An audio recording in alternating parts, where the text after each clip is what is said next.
Another morning walk, Lokanath asked Prabhupada why he had prescribed 16 as the number of rounds to chant.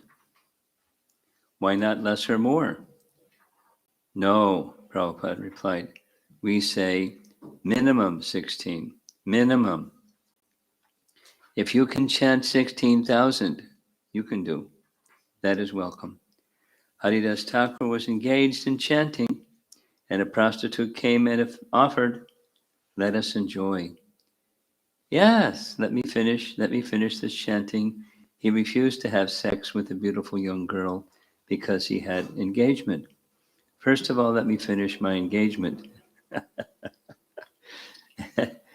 And we say we have no engagement. How unfortunate we are. Chaitanya Mahaprabhu says, Kirtaniya Sadahari, 24 hours engagement he has given. Lokanath continued, some devotees have fixed different numbers than 16. Some are chanting 25 minimum, 20 minimum, or 25. Yes, Prabhupada said, it should be increased, but don't decrease. Increase. Therefore, a number is fixed. At least this much I shall do. That is 16 rounds. But you are recommending 16 as a minimum, Lokanath said, and some devotees are choosing 20 as a minimum. So, who forbids? Prabhupada asked, who says don't do it? They can chant, yes, that is wanted.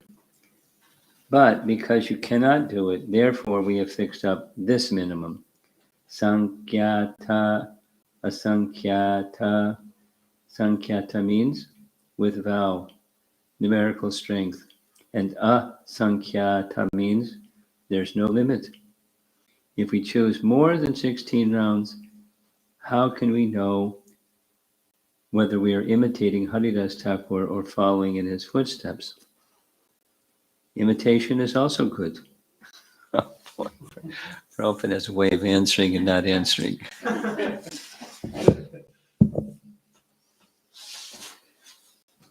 Anyway.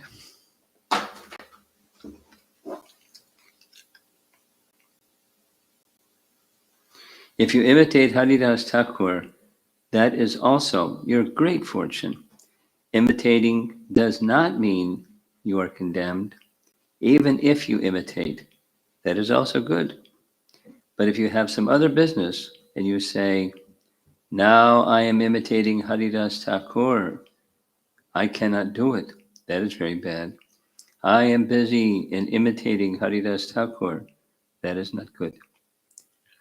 Brahmananda added, if the devotees are asking for service, they say, oh, I have to chant. Prabhupada responded, yes, I'm imitating Haridas. That's my first business. That is very bad. Still didn't answer the question. As we were walking back from the beach one morning, Prabhupada continued speaking with the devotees. When we take charge of the government, he said playfully, we will go to the people and tell them, either you chant Hare Krishna or we will kill you. Oh boy. Don't put that in print.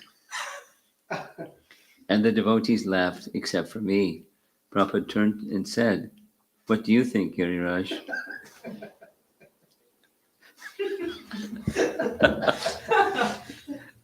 Yes, very good, Srila Prabhupada, I said, with as much conviction as I could muster. He turned to the other devotees and announced, our Giriraj is non-violent.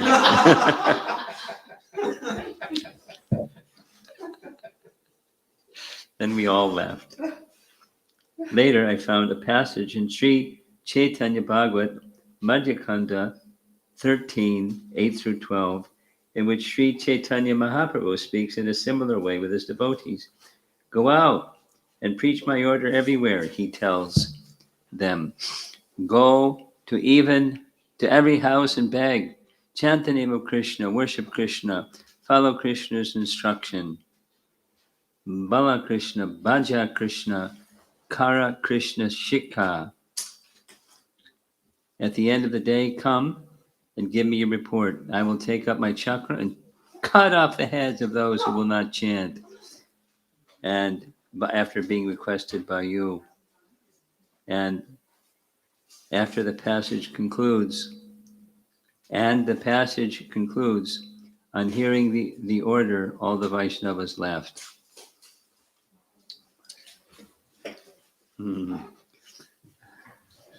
Although Dr. Patel would spar with Srila Prabhupada, he was deeply attracted, even attached to him.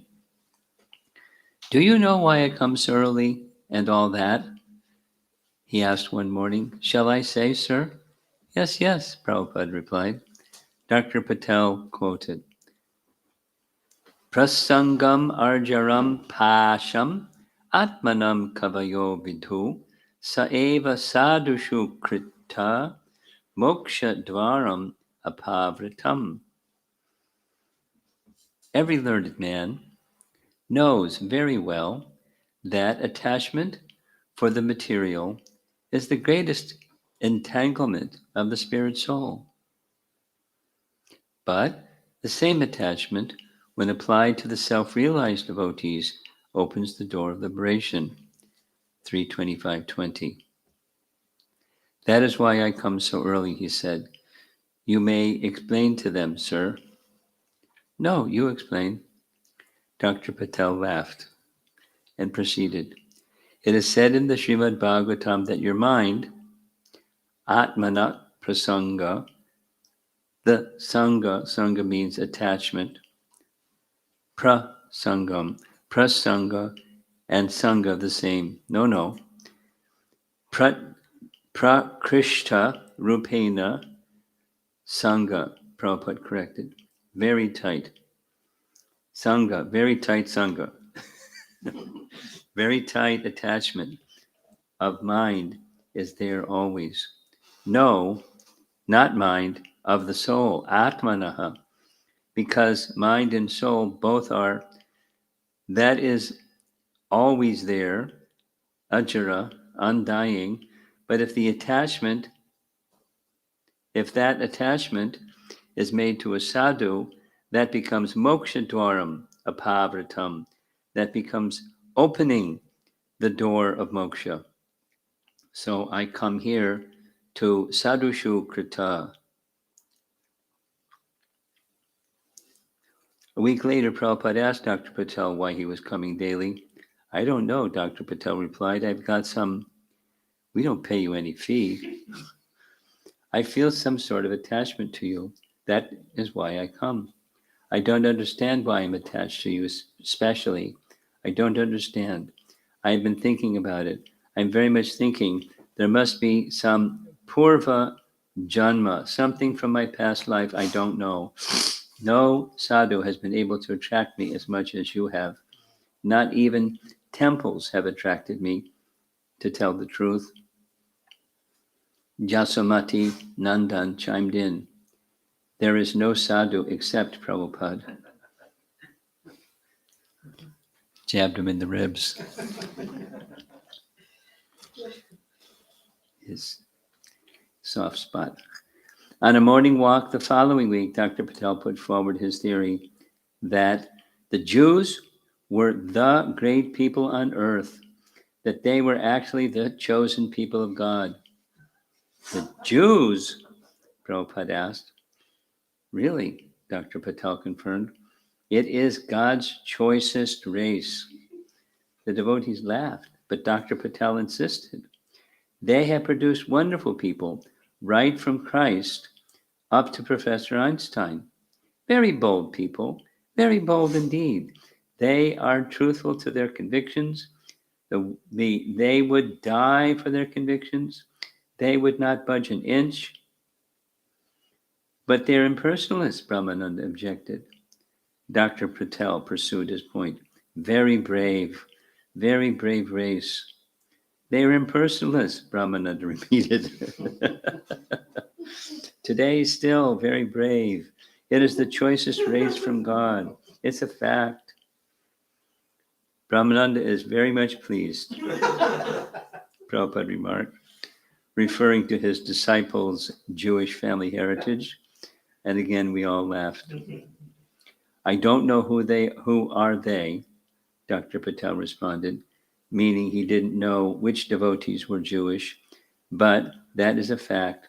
When you look back to the history, it's the really choicest race. Giriraj is also from, Yasomati Nandan said. Whoever he may be, I don't know them. Who are they? But historically, we look back. They are really very brave people. They have died for the sake of their principle. They never budge an inch. Dr. Patel's praise was encouraging to those of us from Jewish backgrounds, and I glanced at Brahmananda, who smiled at me, and I guessed that he was also reveling. And then he again put forth his idea that the Jews were impersonalists. Impersonalist or personalist is immaterial, Dr. Patel countered. I talk of boldness. Very bold people, truthful to their conviction, sir. Then Prabhupada broke in. They are so bold, he questioned. That Shylock? By Prabhupada's naming of Shakespeare's fictitious Jewish scoundrel, any of us who had been puffed up by Dr. Patel's words became both deflated and thankful. With one word, he had rescued us from the trap of false prestige. And after Dr. Patel's broad claims and Prabhupada's reference to a classic stereotypical figure, we were reminded not to accept generalizations based on bodily designations. Prabhupada wanted us to see everyone as individual, spiritual beings, eternal servants of Krishna. Nice. When Prabhupada was settling back into his quarters after returning from Mauritius, I noticed a new devotee taking Prabhupada's suitcases out of the trunk of the car. He was dressed as a brahmachari in saffron robes, but had a full head of hair. I asked one of the devotees who accompanied Prabhupada about him and was told he was Ambarish Das, Alfred Ford, Henry Ford's great-grandson. That's Ambarish, I exclaimed. Except for his hair, he appeared like a simple, humble brahmachari carrying Prabhupada's suitcases. It was decided that Ambarish would come out with us. I was meeting top people and getting support for the Juhu project, and having Albert Ford with me would be a great boon. I formulated a list of all the really wealthy people who had been avoiding me. There weren't that many because most of the aristocratic people then were quite pious, but I compiled a list of the most materialistic entrepreneurs in Bombay, the hard nuts to crack. I phoned them and said, Alfred Ford has come from America and he would like to meet you. That opened a lot of doors. But although I anticipated that these difficult people would change their minds by seeing Ambarish, many of them, when they met him, seemed to think he is an heir to a great fortune and he has become a Hare Krishna. What's wrong with him? So it didn't work quite the way I had hoped. When we were out, I was really strict. I wouldn't go to restaurants or juice bars or spend money on anything. It was hot and humid, and Ambarish would ask, can we stop for a few minutes, have a juice or something? No, I would respond, no Maya, no compromise. Only once did I agree when I felt a little compassion or a glimmer of it, and we went into a snack bar and got some fresh fruit juice. My room was in the building right next to Prabhupada's, where Ambarish was staying. Every morning I would come to the window and call, Ambarish Prabhu, and Ambarish would think, oh, we're going to go out and do this again. Once they came into Prabhupada's room and Ambarish was speaking to him. Prabhupada, he was asking, why does Giriraj have to go out every day and collect like this? I'll just build the temple for you. But Prabhupada said no. Then Ambarish got dysentery. And on the morning walks on Juhu beach, he'd see planes flying over, some going to America, and think, oh my God, get me on one of those planes. When Ambarish had been in Juhu for 2 weeks, Prabhupada inquired, so Ambarish Maharaj, are you feeling all right or not? Yes, I'm feeling well today, Ambarish replied. You are taking yogurt? Prabhupada asked, and told the devotee, get him khichdi and yogurt. He won't eat yogurt, Harikesh responded. I eat it mixed with isabgol, Ambarish said. Take yogurt with black pepper and salt, Prabhupada advised him. During one morning walk, Prabhupada spoke about being focused on one goal and related it to his success in establishing Krishna consciousness and to Ambarish. Vyavasayatmika buddhir ekeha korunandana anvayasayinam bahushaka anvayasayinam bahushaka. Mixing the words.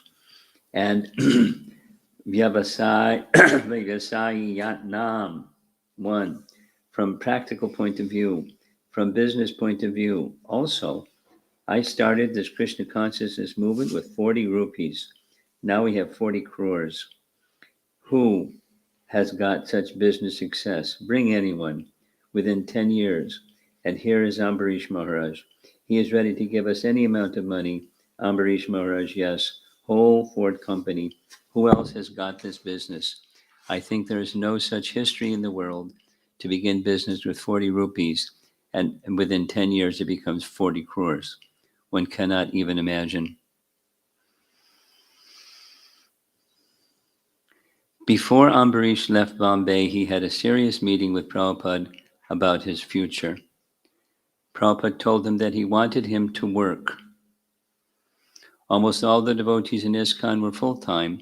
They lived in the temple and were engaged in serving the mission. But to Ambarish, Prabhupada said he wanted people to see that one can be a devotee and still be a responsible member of society. Must I work with Ford Motor Company? Ambarish asked. No, Prabhupada replied. That is your choice, but you should do some work. People should see that you are doing some work. If I am working, Ambarish inquired, what will I do for association? If, while you're working, you are thinking, I'm doing this for Krishna, Prabhupada said, that will be your association. Far out, huh? About those days, mark that page, 348. About those days, Ambarish later recalled, Giriraj Swami taught me everything I know about fundraising.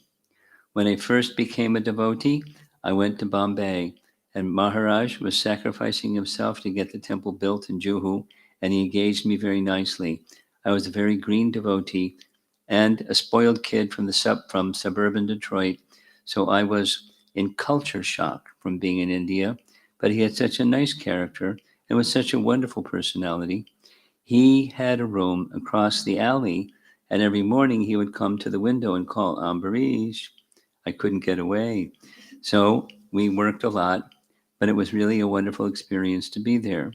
My function was to get us in and with Maharaj to make life members out of people who had been slamming the door in the face of the devotees.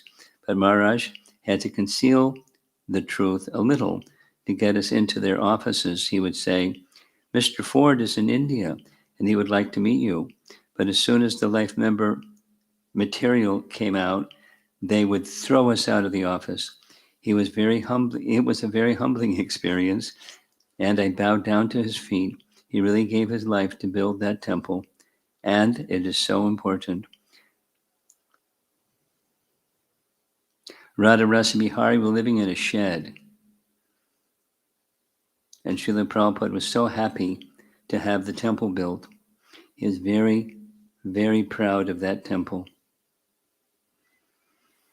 When we met again years later, Ambarish told me, I want to apologize because I was kind of a baby back in those days. I was kind of sick. I take the dust of your feet because you really taught me so much.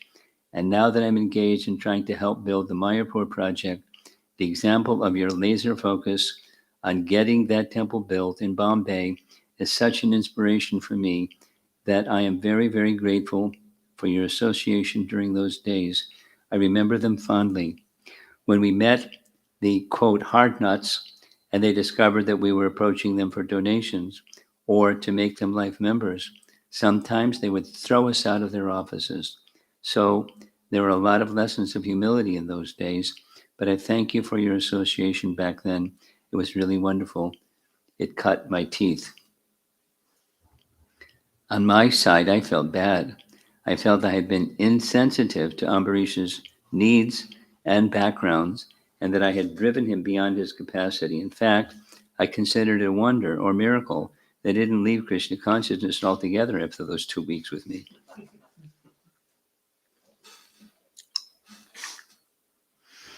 One morning, 2 friendly elder pious political leaders, P.K. Sawant and V.S. Page, came to meet Srila Prabhupada. And he preached to them and asked them to join his movement. No, they said, in our positions, we can't do that. Then he asked them to support the movement. But again, they objected. No, in our positions, we cannot do that. And finally, Prabhupada requested, then at least don't harm our movement.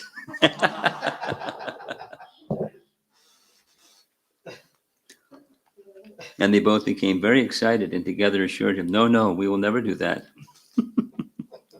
Somehow or other, directly or indirectly, Prabhupada was determined to extract from them some commitment that was favorable to Krishna consciousness.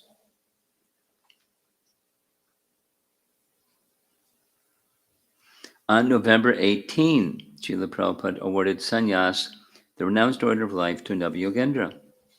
And in a compact talk of hardly more than 10 minutes, he explained the significance of sannyas and outlined the duties of a sannyasi. Sannyas means finishing all material desires, Prabhupada began.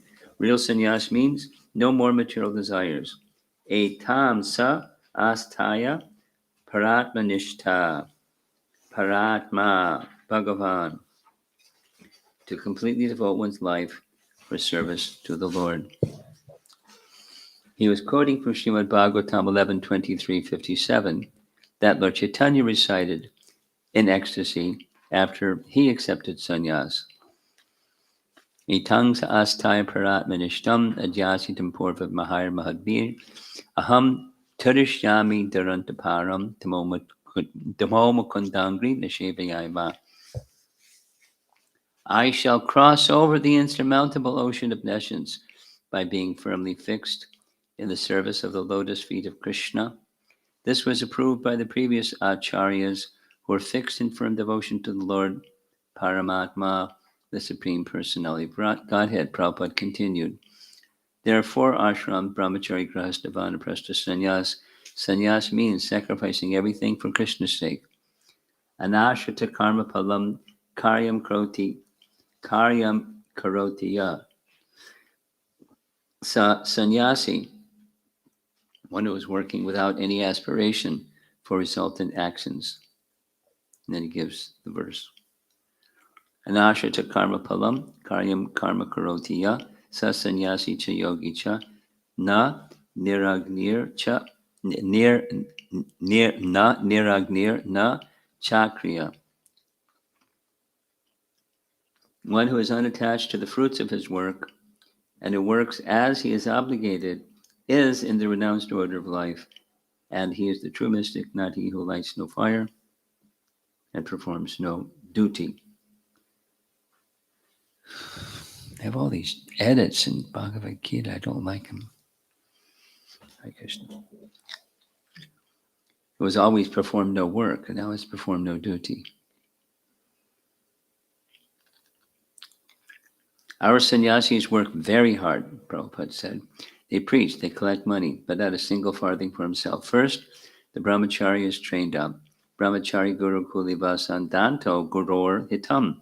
The brahmachari is trained up to live in the place of the guru for the benefit of the guru. The same principle, when he is married, when he is matured, and when one dedicates his life for the benefit of Krishna. Benefit of Krishna means benefit of the whole world. Krishna wants sarvadharmam parityaja mamikam sharanam braja. A sannyasi should go door to door. Mahad vichalam nrinam grihinam dina chetasam. Here Prabhupada was quoting the Srimad Bhagavatam verse 10.8.4, spoken by Lord Krishna's father Nanda Maharaj to Gargamuni when the sage visited his home. Mahad vichalanam nrinam grihinam dina chetasam nikshayasaya bhagavan kalpate nanyata kvachit. O my Lord, O great devotee, persons like you move from one place to another, not for their own interest, but for the sake of the poor-hearted grahastas. Otherwise, they have no interest in going from one place to another. A sannyasi is called Mahatma, Prabhupada explained. Why he is Mahatma? Because his Atma is now broader. Grihinam dina chetasam. Mahad vichalanam. The Mahatma travels or wanders country to country, door to door. Mahad vichalanam nrinam grihinam. Especially for the householders. Dina chetasam, whose consciousness or mind is very crippled. They are Dina chetasam. These materialistic persons are simply interested in how to enjoy the senses. Therefore, they are called Dina chetasam, cripple-minded. They have no other idea. So to enlighten them, it is the duty of the sannyasi to go from door to door, country to country, just to teach them about the aim of life. That is still going on in India. Even now, if a sannyasi goes in a village, people will come to invite him, try to hear from him. You are taking this pledge for serving in front of Krishna, Vaishnavas, Guru, and fire. You shall be very much cautious not to forget your duty. You've got good opportunity. You're going to Africa to deliver these persons. So you must become very rigid Vaishnava. Then you'll be able to deliver them. Shuddhanti. How can they be purified without another birth, without taking another birth? Prabhavishnave namaha. A Vaishnava delivers them by the power of Vishnu. They are empowered. Practically have seen last time when I went to Nairobi, so many Africans are making progress very nicely. They're asking nice questions. And if you work sincerely, and if you can deliver even one person by your endeavor, then immediately you'll become recognized by Krishna. Na cha tasman manusheshu kashin me priyakritama. This is the quickest way to become recognized by Krishna, by preaching work. So take it seriously. This business is very nice. There is good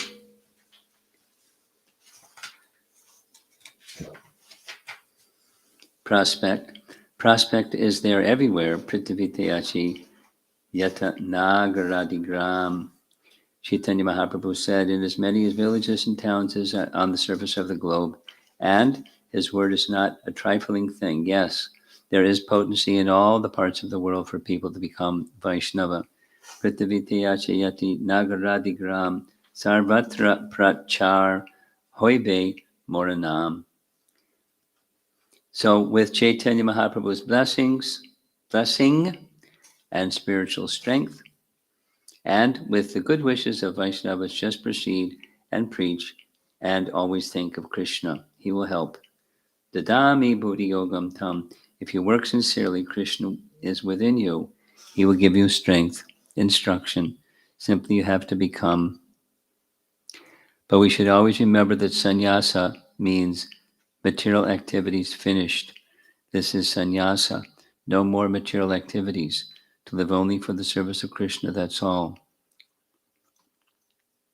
Prabhupada asked the disciple to give the danda. In this danda, there are 4 dandas. Danda means rods. 1 rod is body, 1 rod is mind, 1 rod is speaking. Kaya, mana, vakya. And the 4th rod is the self. So you should always remember that taking this danda means that my body, mind, my words, everything is dedicated to Krishna. It will be used only for Krishna and for no other purpose. This is called Tridandi Sannyas. Come on. Navayogendra came forward to accept his danda. Jai Haribol. The devotees cheered. Jai Prabhupada. Chant Hare Krishna. Prabhupada said, chant Hare Krishna. And the devotees began chanting japa and then had kirtan. After the ceremony, Navayogendra and Brahmananda went to see Prabhupada in his quarters. Brahmananda told him that he was very kind to have given sannyas to Navayogendra Maharaj, and Prabhupada replied, I am not kind, but very cruel. I gave him some yas, so now he cannot gratify his senses. Brahmacharya, which is based on devotion to the Guru, is the foundation on which sannyas and all the other ashrams in Krishna consciousness is built. In a later class, April, speaking Srimad Bhagavatam 7.12.6, Prabhupada focused on the qualities of a brahmachari. He should be daksha, expert, Prabhupada said, and shraddhana, faithful. He should know something of everything and everything of something and everything of devotional service. Not that because he has become Krishna conscious Vaishnav, he is unable to do anything in the material of this material world. No. One who is Krishna conscious is conscious of everything and knows how to deal with everything. That is daksha. Not that, quote, because I become Krishna conscious, I have no knowledge of other things. No. You must know something of everything. That is intelligence, to know something of everything and to know everything of something. That is wanted. A devotee should be expert. You should know everything of devotional service, but you should know something of everything. That is daksha. Far out definition. Daksha, shraddhadana. Daksha, shraddhadana. Faithful. Faithful to whom? To the spiritual master. Whatever he says, the brahmachari should take it. Yes, this is my life and soul. That is the explanation given by Vishwanath Chakravarti Thakur. He explains with reference to the verse, Vyavasayatmika buddhir ekeha kodanandana. He has taught very, very nicely about Guru. He has written Guru Vastaka, Yasya Prasada, Bhagavad Prasada. He is the practical example of Guru Bhakti. So, he said that I am not interested in my salvation going back to Godhead. It may come, it may not come, that I don't mind, but I'm interested only with the words of my Guru. That is my life. Whether I will be successful or not successful, it doesn't matter. I must take the words of my Guru Maharaj as my life and soul. Actually, that is the secret of success. Yasya Devi Para Bhaktir Yata Devi Tata Guru Tasyaite Katita Hyartha Prakashante Mahatmanaha. Unto those great souls who have implicit faith in both the Lord and the spiritual master, all the imports of Vedic knowledge are automatically revealed. That is the secret of success. Shraddhana, to accept the words of Guru very, very faithfully. Later that day, Prabhu Vishnu arrived from England. We were looking for a manager to help me. I wanted to be free to preach.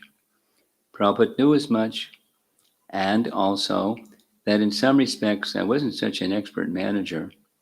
I understood that Prabhu Vishnu's GBC authority, Jayatirtha, would want him back, and that generally, outside of India, Prabhupada did not do anything independent of the local GBCs or against their wishes. But in this case, he told Prabhu Vishnu that it would be best if he stayed in India and that he would take care of Jayatirtha.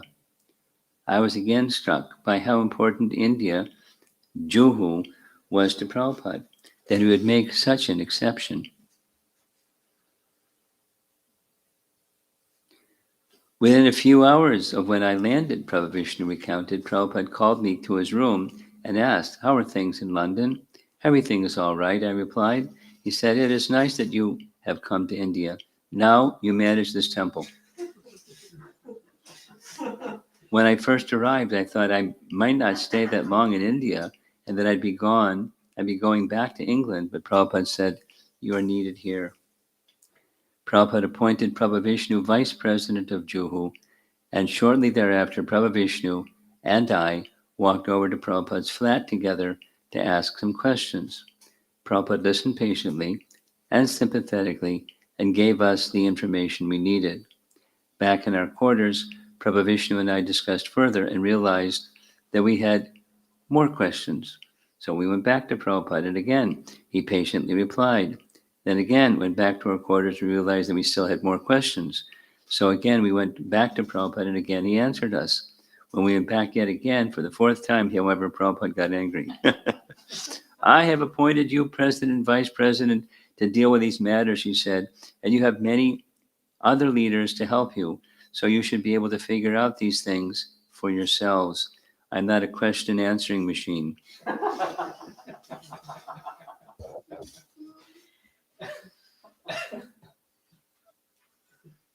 I know the feeling.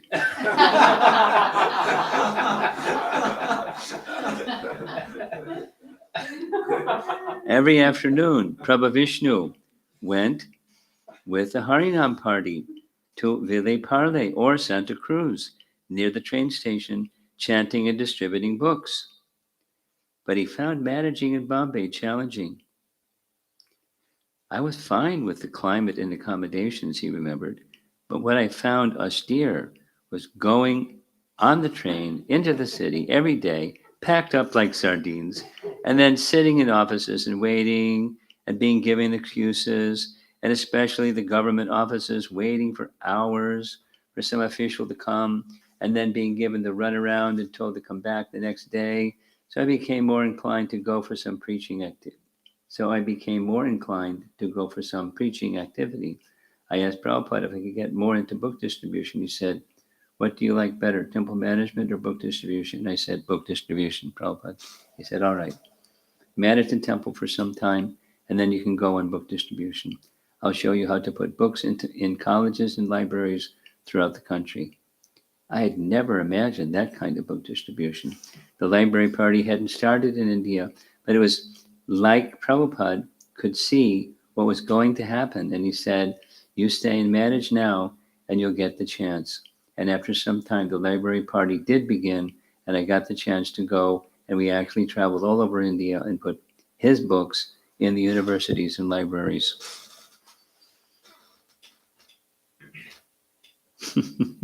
Harikesh could never make chapatis properly. They would never puff up. He was always blaming something. Either the stove wasn't adequate or the flour was no good or something. And Prabhupada was growing increasingly upset with him. "Big, big brain," he would say, "but he can't make a chapati."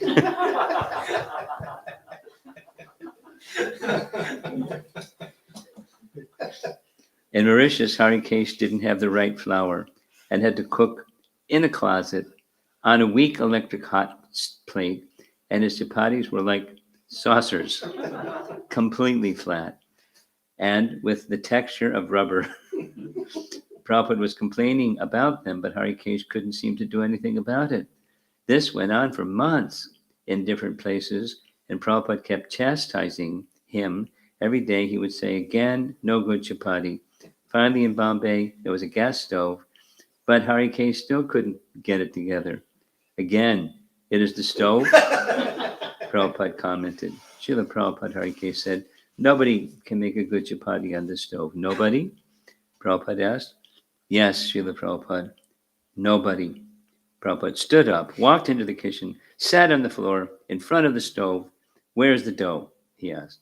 And he took the dough, formed a ball, squashed it on the board with some flour, rolled out a chapati, put it on the pan, cooked it, flipped it over, and put it on the flame, and nothing. Ha! Harikeshi exclaimed with a laugh. It didn't puff up. Prabhupada slightly turned and just looked at him. He gave me one of those looks that could cut you into 20 pieces. Harikesh later remembered, and I stopped laughing. Then Prabhupada grabbed another piece of dough, formed it in a ball, rolled out another chapati, threw it on the pan, flipped it over, and put it on the flame. This time it puffed up perfectly. He picked it up with a pair of tongs, looked at Harikesh, and threw it right into his face.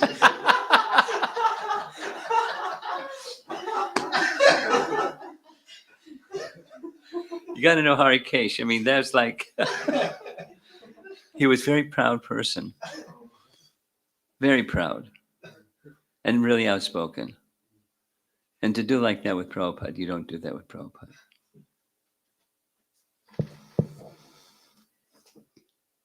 No one can make a chapati, he questioned, and then stood up, cast down the tongs, and walked out in triumph.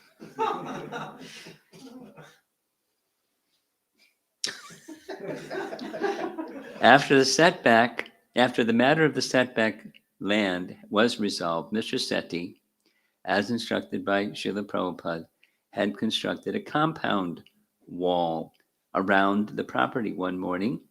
As we approached the temple, on our way back from Prabhupada's morning walk, Dr. Patel pointed to the new 5-foot tall, 5-foot high wall and told Srila Prabhupada, seeing this wall, people are saying, you have made a prison inside.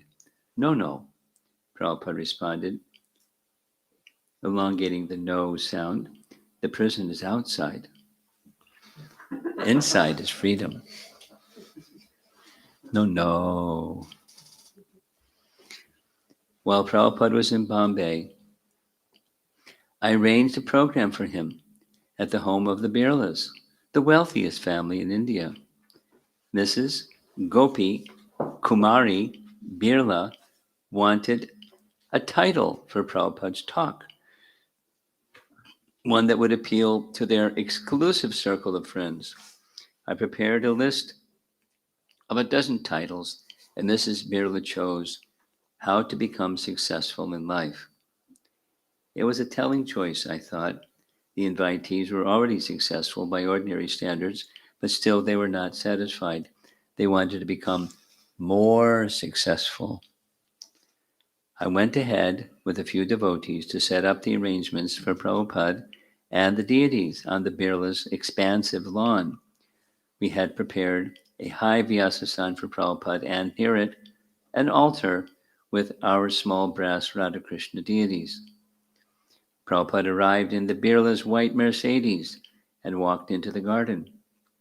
When he saw that his seat was higher than the deities, he immediately had us remove the base of his asana. Addressing the Birla's family and friends, Prabhupada gave a transcendental definition of success. He said that Krishna has two energies, his inferior material energy and a superior spiritual energy. The material energy was Durga with 10 hands, brandishing 10 kinds of weapons, and the spiritual energy was Srimati Radharani. We were under the control of the material energy, and success means gaining release from the material energy and being blessed by the spiritual energy of Srimati Radharani. Brilliant, huh? Radharani what? Radharani and Durga, Prabhupada explained. Prabhupada said, both are prakritis of the Supreme Personality of Godhead, but one prakriti is meant for controlling the material world, and the other prakriti is meant for blessing the spiritual world. Radharani. The name has come from the word arajate.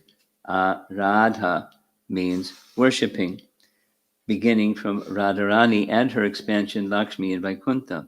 Here, we worship Mother Lakshmi, the goddess of fortune, to receive some favor. But in the Vaikuntha world, there are many hundreds of thousands of Lakshmis, and with great respect, they are engaged in serving the Supreme Lord.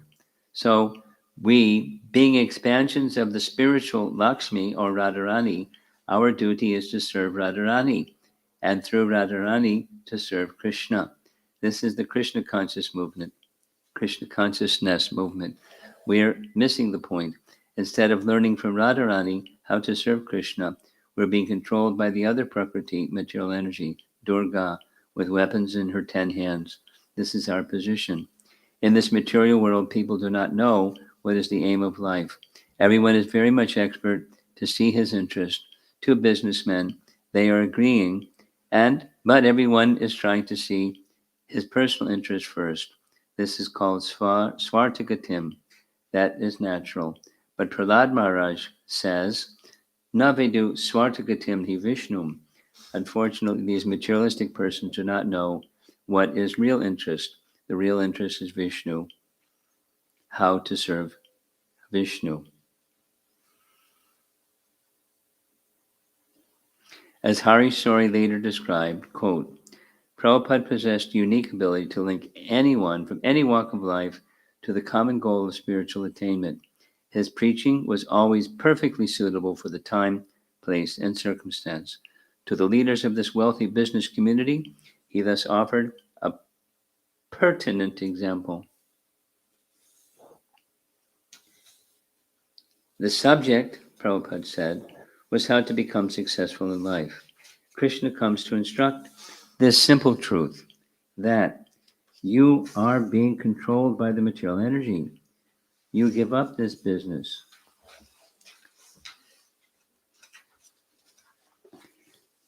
Become controlled by the spiritual energy, and your life is successful.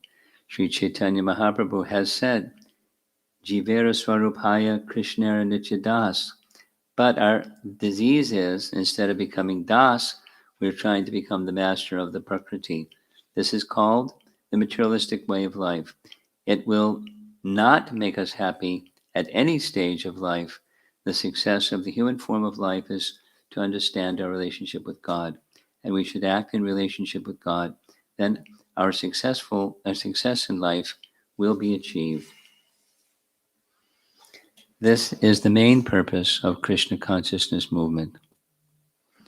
The Birla family was famous for their religious interests as well as their business enterprises, with opulent Birla temples prominent in most major Indian cities, and Prabhupada took the opportunity to invite them and their friends to progress to engaging in munificent transcendental activities.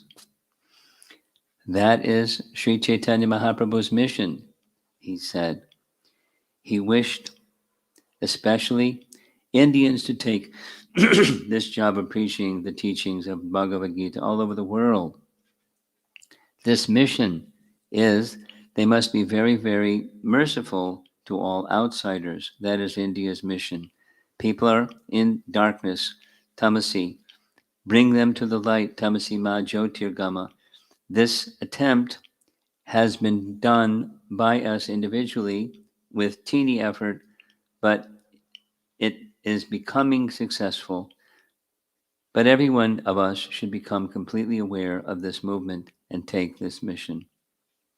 Prabhupada challenged his audience. Krishna said, you just offer me a little flour and water. If you think we have got money, the money is for my enjoyment, and Krishna may be offered a little water and flour, that is cheating. That is not good. According to your position, you must worship. This is wanted. To become very big businessman is not an ordinary thing. We require tapasya. It requires tapasya. Very great labor. Brain. Yat tapasyasi. But the result, Krishna says, Kurashvamarpadam. He's asking, give it to me. So there is no harm to become very big businessman, earning money. That is all right. But you give it to Krishna. Then in any position you can remain Krishna conscious. And if you remain Krishna conscious, then you will understand Krishna. At the end of his talk, Prabhupada asked several times for questions, but got no response. I addressed the audience. The process of hearing and then asking questions is the way to clarify your understanding, just like Krishna and Arjuna. So actually, we must have some questions in our minds, otherwise, we would all immediately surrender to Krishna. Yes, Prabhupada said, either you surrender to Krishna or clear it by question. Still, there was no response. So I ended the talk, and while other devotees showed a film on the lawn, Prabhupada and a small group of us were invited inside to have dinner. Ashok Birla, who had donated 3 lakhs of rupees for construction of the ISKCON Vrindavan temple, expressed his happiness with the evening's program. Then Mrs. Birla and her brother-in-law and Prabhupada's friend Brijratan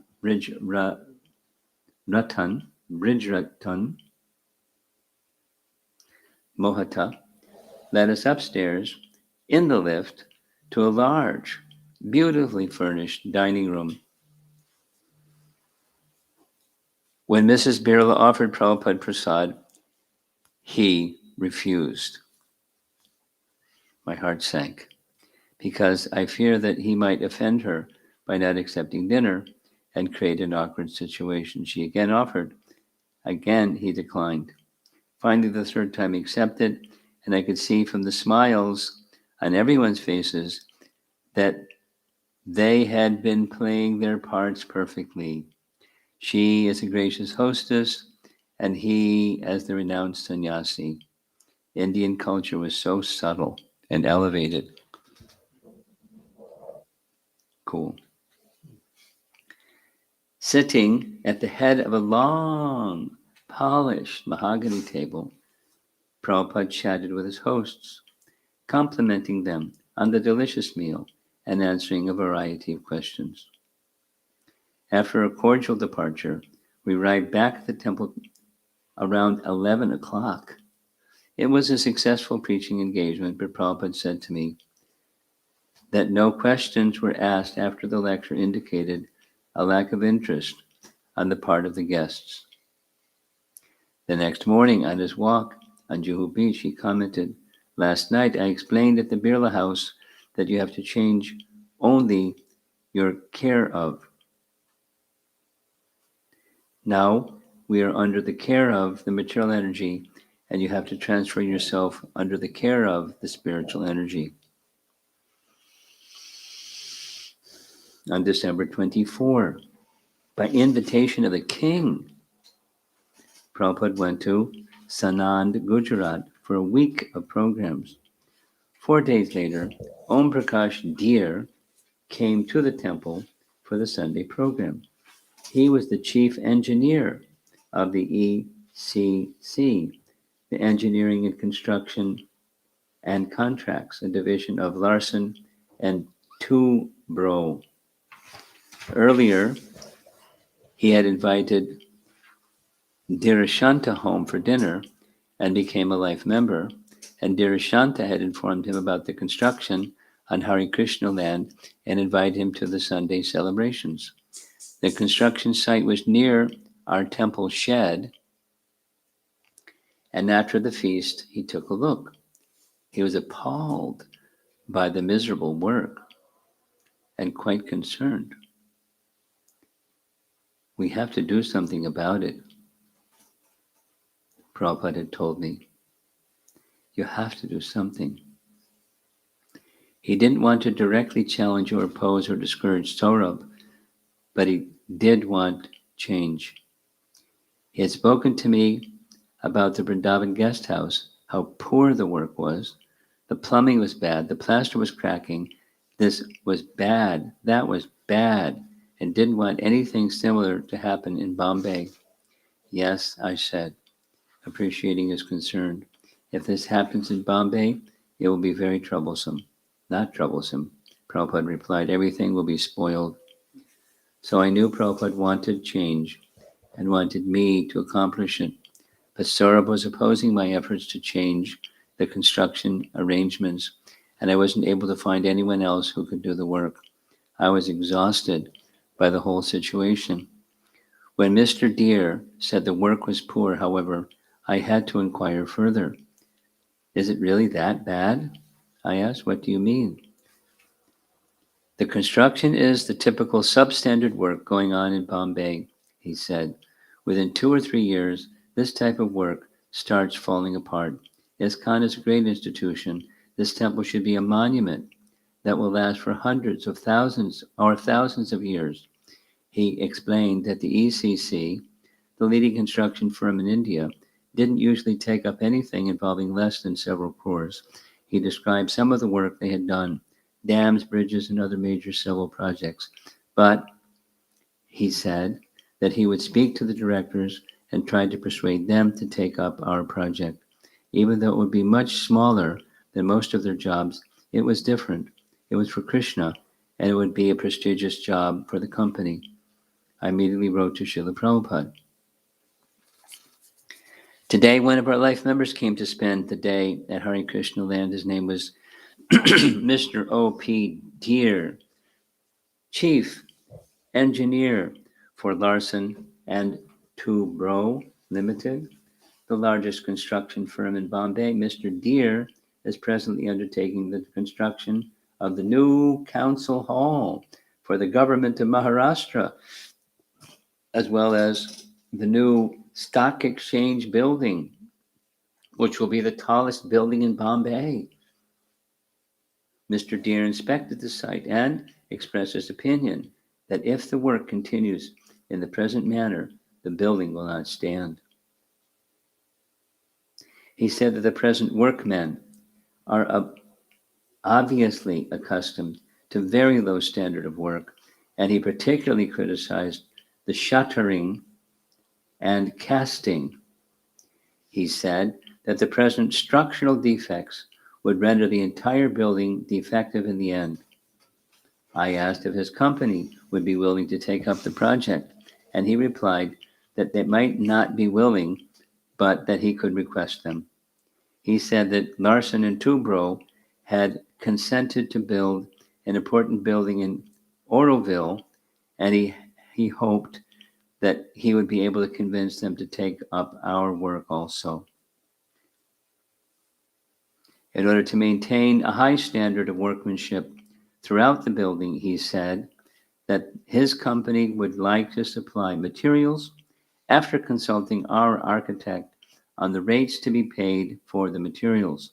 He said that the company would probably work for a cost plus 5%.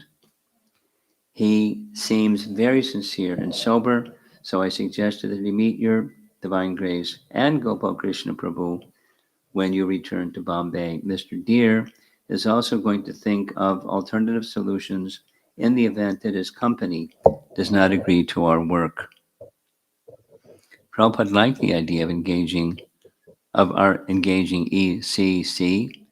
He knew from experience that there were problems with hiring different contractors, and seeing how our work was going, he concluded that the best arrangement would be to hire one big contractor to take responsibility for everything: the foundation, the structural work, the plumbing, the electricity, the marble, and the finishing, all of it. And he thought ECC was the proper organization. Although Larson and Toubro's head office was in Bombay, ECC was in Madras, where its managing director, Mr. Ramakrishna, was based. So we asked Mr. Deer to arrange a meeting with Mr. Ramakrishna and us the next time Ramakrishna came to Bombay. We met at Mr. Deer's residence. Mr. Ramakrishna came from a traditional Hindu family, but he seemed to be quite a tough businessman, and it wasn't clear to me where he actually stood. Still, he seemed positive about doing the job, and he said that for us, he would charge only his cost plus 2 to 3% above. He explained that their general calculation was cost plus 30%, the rate they charged even Larson and Toubro. Initially, Saurabh was disturbed. He didn't like the idea that the construction would be taken out of his hands And he was skeptical about ECC. So many people come and talk big, he said, but when it comes time to do the work, they never do anything. He was critical of the whole arrangement, but as he met with Mr. Deere and others from ECC, his attitude began to soften, and in the end, he went along with the change. Once we agreed in principle to engage ECC, they gave us their cash flow requirement, which came to 7 lakhs per month, a huge amount for us. Mr. Deere presented a progress chart detailing each phase of the work and indicating when it would be completed.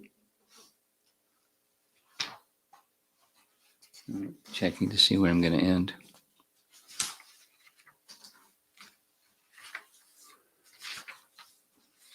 I don't end. What happened? There was usually a marker. When did I start? 342. Huh? Page 342. 342. I'm supposed to end at 362. What happened?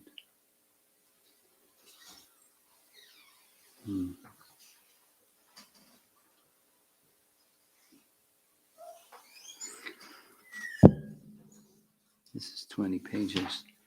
So end on the bottom of 65. In Bombay, we had the best collectors, Gopal Krishna later recounted. Giriraj, Sridhar, Chitrakar, Jagat Purush, and others were collecting well, but still, the collections were nowhere near the 7 lakhs required to get the project completed. I was with Prabhupada in Madras, and I told him, I just spoke to Giriraj, and the contractor is ready to take on the job only if we guarantee 7 lakhs a month. We sent the draft of the contract with ECC to Prabhupada in Mayapur. He approved the ECC's approach. Now the work would be done quickly and professionally. The Hare Krishna Land project was so dear to him that he wanted to see it realized at any cost, and he took immediate steps to arrange the funds. He wrote to Ramaswar, who was in charge of the Bhaktivedanta Book Trust, BBT, we have just engaged the best and most experienced construction company in India, Larsen and Toubro, to complete our Bombay project. We have had to guarantee them 7 lakhs rupees per month for the next 9 months, and thereafter we shall immediately begin the Mayapur temple. So I think 50,000 will not be sufficient. Gopal Krishna suggests that in addition to sending this amount, if the Radha Damodar party is given books at the printer's cost, then whatever else they collect, they can send directly to me in India. In this way, we shall be able to meet the 7 lakhs per month. So please make this arrangement to send 50,000 per month, as well as supplying Radha Damodar party at cost. Begin this immediately. And a month later, he followed up saying, regarding the money for Bombay, you must send it by the first week of each month. Following each transfer, please send me a Xerox copy of the transfer slip.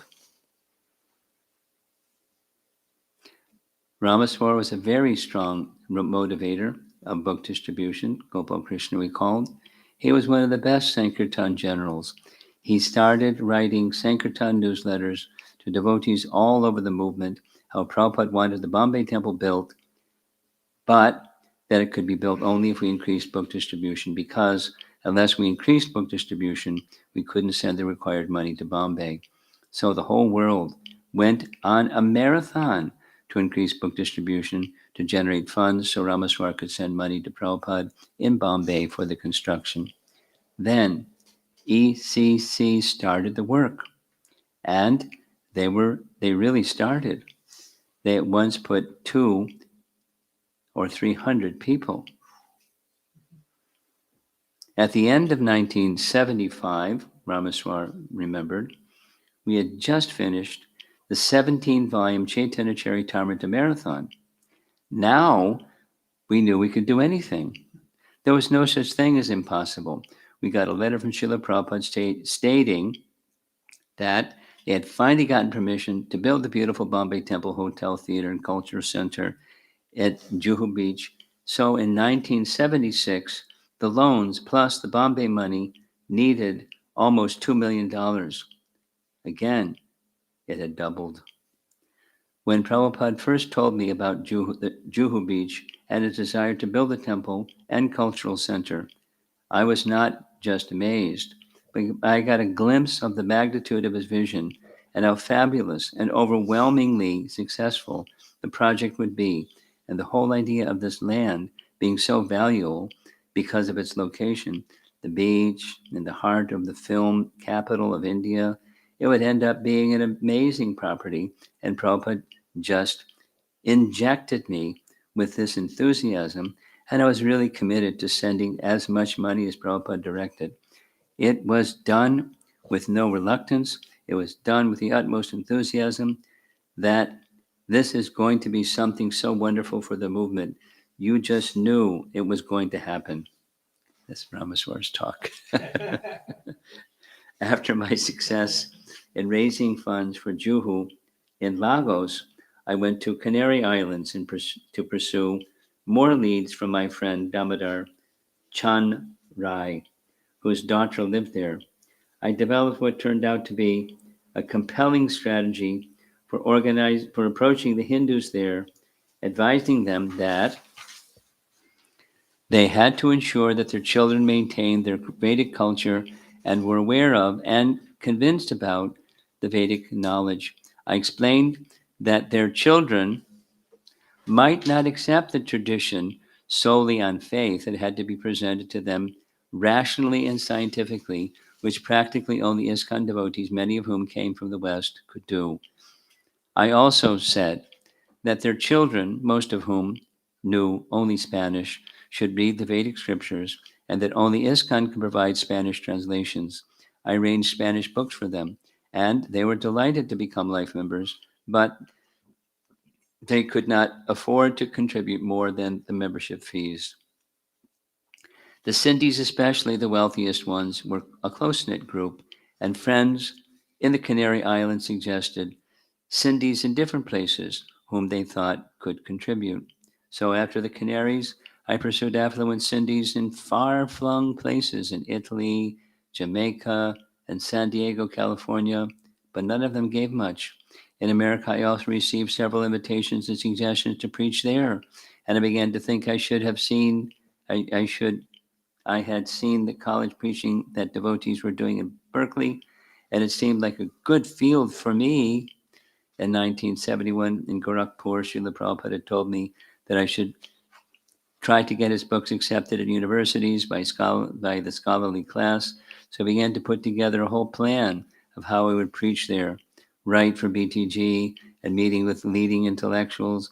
Prabhu Vishnu was in Juhu to manage affairs, and ECC was taking care of the construction. So I concluded that I wasn't needed in Bombay. I would just let them carry on. And when the building was ready, I would go back and preach. I extended my tour as long as possible before returning to India for the Mayapur festival. I was still having difficulty surrendering to the idea of being based in Bombay. Bewildered about what course I should take, I consulted various senior Vaishnavas in Mayapur. Tamal Krishna, who had already given up his service in India, told me, "You are just wasting your time here. You should come out and do something." Sasrup thought the idea of my writing and preaching in the West was good, as did Rabindra Swarup. Everyone seemed to agree. The only one who didn't was Gopal Krishna, the GBC for Bombay. In fact, he was quite upset about the proposal. But the others said that he was just attached to my serving in Juhu because he was the GBC. I consulted Hansaduta, who had no objection to my leaving Bombay, but thought I should travel with him in his bus program in India and do kirtan and preach. I didn't know what to do, and my anxiety began to mount. Eventually, it reached to the point where I couldn't take it anymore. I confided in Gopal Krishna, and after discussing the situation further, we decided to ask Prabhupada. In Prabhupada's room, I began to explain with great earnestness and thoughtfulness, or I thought so. How Prabhu Vishnu was now in Juhu to manage, and ECC was there for the construction. But before I got out 3 sentences, Prabhupada interrupted and said, "So, you want to change?" "No, no," I replied. "I don't want to change. I just want to do what is right, what is best for the preaching." Prabhupada smiled and said, "Best you take up residence in India." All my elaborate plans and arguments were shattered. "Yes, Srila Prabhupada," I said, and had offered my obeisances and walked out. On the veranda, I turned to Gopal Krishna and said, "I feel like such a fool. I can't believe I just did that." Gopal Krishna was very kind and said, "That's all right. Prabhupada knows what we are. He understands." All this time, I had been keeping the conception that I was attached not to Bombay but to Prabhupada. If he wanted me in Bombay, I'd be in Bombay. But if he wanted me elsewhere, I'd go there. I'd never grasped that he wanted me in Bombay permanently. But after my meeting with him in Mayapur, I started to consider that my leaving Bombay was not to be taken as lightly as I had been thinking. So, with renewed determination, I served the Bombay project. I returned from Mayapur. That's the end. And I had a little, oh, there's the thing. Okay. Okay.